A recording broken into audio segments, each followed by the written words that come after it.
দেখুন কিভাবে সোনা পাকা করা হয় এবং চিপ দেওয়া হয়।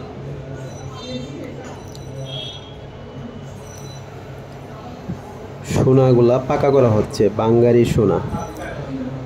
কিভাবে করা হয় দেখুন।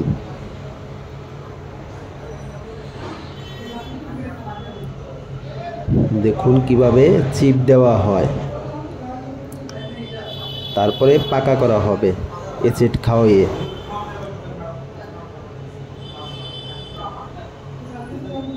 দেখুন চিপ দিচ্ছে, কিভাবে পাকা করা হয়।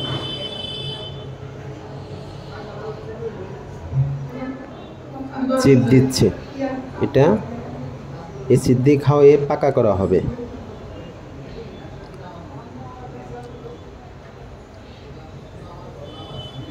এটা পাকা করা হবে।